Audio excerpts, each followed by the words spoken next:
আজকে আমার পড়ার টার্গেট ছিল 10 ঘন্টা। সো আগামীকাল আমি অলরেডি লিখে রাখছিলাম যে আমি কি কি পড়বো আজকে আর ওইগুলা কত ঘন্টার সময় দেব। সো প্রথমে আমি টাইমার সেট করে দিলাম। যেহেতু আমি ভিডিও স্টার্ট করছি দুপুরে, সকালকে আমার প্রায় এক ঘন্টার কাছাকাছি পড়া অলরেডি হয়ে গেছিল, বাট ওইগুলো আমি টাইমারে রিফ্রেশ করে দিছি।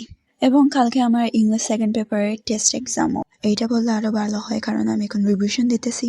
কোন টপিকগুলো পড়বো ওইগুলোর সাইটে আমি অলরেডি সময় ঠিক করে রেখে দিয়েছি। ধরেন আমি চেঞ্জিং সেন্টেন্স রিভিশন দিতেছি, সো ওইটার সাইটে অলরেডি আমি রেখে দিছি যে 1 ঘন্টা আমাকে টাইম দিতে হবে চেঞ্জিং সেন্টেন্সে।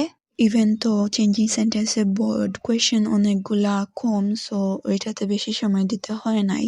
সো অলরেডি আমার 10 আওয়ার স্টাডি হয়ে গেছে। সো এখন হচ্ছে সবগুলা সাইটে টিক দেওয়ার পালা। 10 আওয়ার টার্গেট কমপ্লিট করতে করতে প্রায় 1টা 2টার কাছাকাছি হয়ে গেছিল, বাট সামহাও আমি টার্গেটটা কমপ্লিট করছি। সো এখন আমি পরের দিনের স্টাডি টপিকগুলো লিখে রাখবো। ইংলিশ সেকেন্ড পেপারের পর আমার বাংলা ফার্স্ট পেপার এক্সাম রয়েছে। So this was my 10 hour study blog. I hope you like it and wish me luck for my exam. Most definitely আমার এক্সাম হয়ে গেছে অলরেডি, যেহেতু আমি ভিডিওটা 21 তারিখ করেছিলাম আর আজকে প্রায় 23 তারিখ।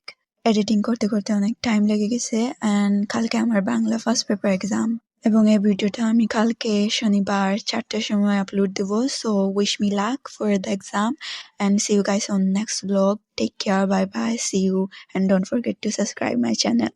আল্লাহ হাফেজ গাইস।